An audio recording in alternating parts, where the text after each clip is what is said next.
大家好，我係澳姐，咁我繼續咯喎。咁我對於呢一家人嚟講呢，都係好新啊，我都唔係好知佢哋係點樣，因為我奶奶我都係見咗一次，跟住直至到去殯儀館嗰陣時啦，咁就去送別啦，見到好誇張咯，佢哋 book 嗰個堂呢，唔係大啦，但係好多好多人係排住隊去鞠躬，即係送別我奶奶。哇！我心諗，哇，一個家庭主婦啫，點解會咁多人？咁原來我奶奶係一個基督教徒啦，好虔誠嗰隻啦。做好多義工啊，退咗休之後，咁查實佢嗰啲所謂退休，查實佢都冇休息過嘅，因為之前呢，咁佢屋企都係唔係有錢噶嘛，咁都係靠大老爺一份工。查實靠大老爺一份工咁邊度養到啊？更何況唔係真係俾好多錢啦。咁我老公咧就講翻晒俾我聽咧，就原來咧佢媽媽咧都做咗好多兼職，就又做小販啦，喺出邊擺檔啦，又幫卡拉 OK 咧做煮下伙食嘅。咁呢啲就係佢哋自己嘅往事啦。咁我老公咧就好錫佢阿媽嘅，因為覺得佢阿媽好辛苦，好辛苦。但係大老爺咧又唔係對佢好嘅喎，係俾咁多錢就咁多錢嘅咯喎，唔會加價喎。嗱，都唔緊要啦。咁呢個大老爺都賭錢嘅喎，咁啊會跑馬啊，即係會賭博呢啲啦。但係咧輸咗錢咧，佢就揾佢阿媽嚟發脾氣嘅喎。咁呢啲嘢都係淨係我老公先會見到啦，因為佢家姐一早咧就畢業就嫁咗人啦，完全都唔知道出邊即係屋企嘅世界係點咯。唉，講得太遠啦，我哋要翻去我送別我奶奶嗰陣時見到嗰啲場面啦。咁我又即係個個都唔係抱住好傷心啊，因為係令到嗰個先人走得安樂啲啦。但係因為我唔係嗰個宗教，我唔知道啦。大老爺同佢姐姐個個都冇好傷心㗎，咁我仲記得我問佢家姐姐啊，你唔好咁傷心啊，因為佢嗰陣時大肚就嚟生㗎嘛，要自己保重啊都。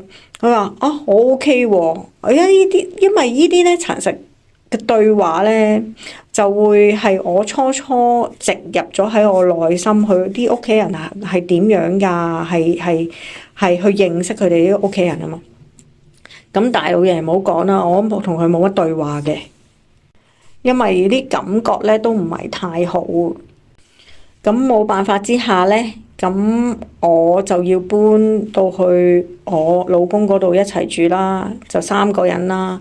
咁啊，大老爺啦，咁我都真係有樣嘢係接受唔到嘅，就係我搬入去嗰陣時啦，因為佢媽媽嘅事啦，就火化咗嘅。咁哇，佢哋咧就擺佢媽媽喺間屋裏邊，咁擺咗喺一組合櫃裏邊啦，即係其實你基本上一開門你就會見到噶啦。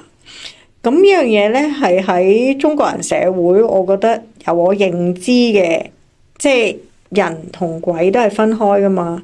可能佢宗教冇鬼呢樣嘢，但係我唔知道係可以擺喺屋企咯。因為有陣時嗰啲過渡期咧，都係要揾笪地方，揾啲寺廟啊去擺放先，跟住上位。我真係我覺得好奇怪，你冇錢，即係咪因為冇錢買笪地方去上位？但係如果嗰日咁多人排隊咧，我相信每人一個白金咧，都相信夠啦。即係唔係去計算啦，因為嗰陣時我媽媽跟住下個月就離開咗啦嘛。咁我都知道要幾多錢先可以上到位，甚至乎排政府係點樣咯。佢哋屋企人冇選擇到咁做啦。咁當然就全部都係大老爺話事啦。我老公咧就好卑微嘅，即係俾我睇到佢喺個屋企裏邊揾錢少，冇乜學識啦，即係中學畢業咁樣啦。因為佢家姐都大學畢業噶嘛，完全咧大老爺咧就真係睇唔起佢噶啦。因為點解啊？因為搬咗入去咁樣點分啊？即係啲生活費啊點分？我奶奶喺度嗰陣時咧，我就以我認知啦，我老公咧就係俾咗5000蚊唔知實質上幾多啦，因為已經唔記得啦。總言之，供樓啦，供樓嗰嚿錢加埋供樓保險啦，咁可能佢哋齊頭數啩，就俾咗我奶奶，跟住我奶奶咧就入落本簿仔嗰度供樓嘅。咁因為之後我奶奶走咗啦，咁大家要分翻開。原來本簿仔咧都係我老公個名喎，喺我老公個戶口，只不過係一個簿仔嗰度扣錢去供樓。咁我哋當然啦，我搬咗入去住，我就會負責翻啦。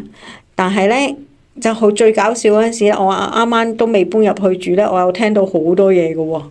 因為佢家姐咧就即刻會同姐夫啦，就即刻會問阿大老爺：你哋呢個家庭點樣開支？因為平時都係佢家姐俾咗一嚿錢佢阿媽啦，咁跟住佢阿媽就會分配啦，即係交水電煤啊、管理費啊、伙食啊咁樣計啦。咁就即刻話：哇，咁唔使俾咁多咯喎，因為個媽媽走咗啦嘛。哇，咁我都啱嘅，咁現實歸於現實啊嘛，咁你係少咗人啊嘛，咁跟住人哋冇理由養埋你噶嘛，係咪先？咁都係好正常嘅，但係我聽落去咧，我嗰陣時就會哇，即係呢個家庭都幾進取嘅喎。咁俾少幾多，之前俾幾多我就唔知啦。咁之後咧，我淨係知道我搬咗入去咧，我同我老公咧就負責供樓啦、水電煤啦，唯獨是個管理費就唔係我哋交嘅啫。咁我就睇返啦，原來間居屋咧就唔係我老公嘅，間居屋咧就係佢同佢家姐個名嘅。咁即係嘅意思就係，咁我哋一日住喺度都應該安全啩，佢家姐唔會攞返啩，咁嗰種嘅感覺啦。咁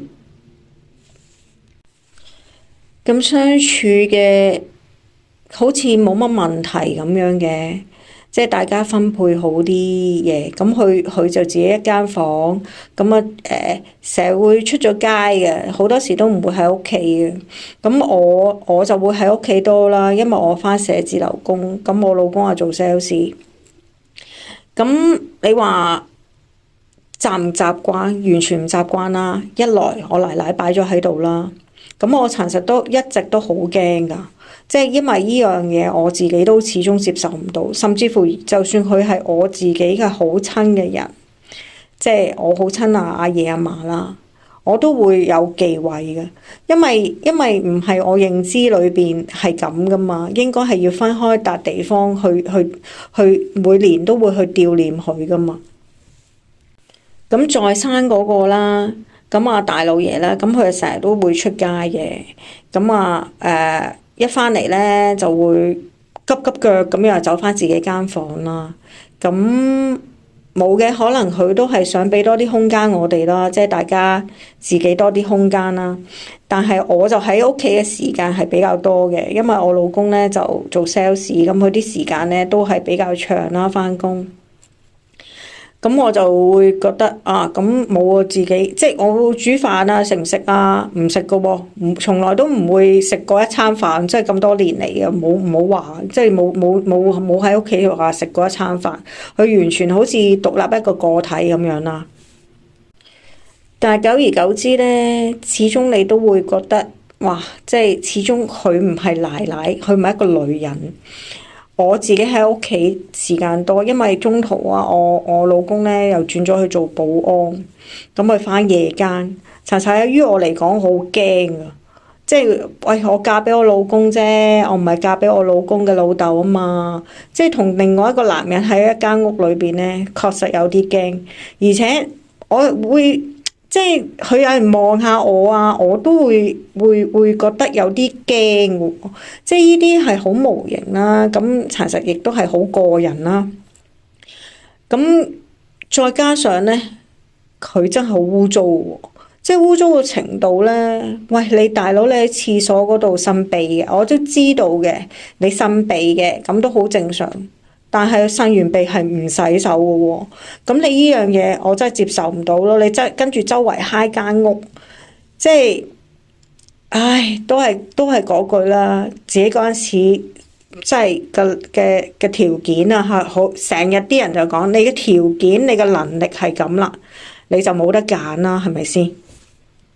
我同我老公都好努力啊！喺呢段時間，我還晒我啲卡數啦，跟住慢慢去開始要計下我哋有冇能力搬翻出去住啦。因為我已經去到一個臨界點，係頂唔順佢啦。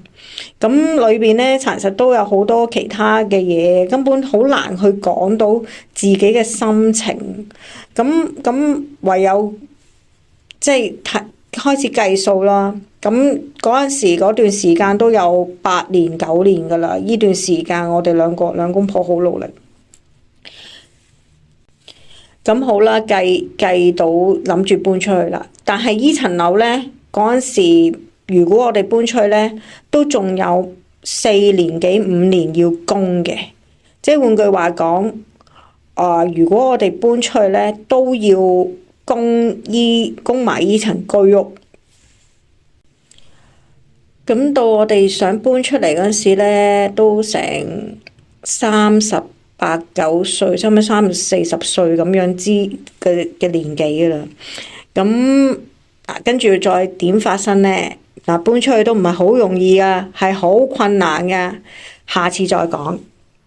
提提大家 Channel 65已經開通咗頻道會員功能，每個月5蚊，你就可以擁有 Channel 65會員專屬徽章同埋4款炎明熹 emoji， 歡迎大家加入 Channel 65成為會員。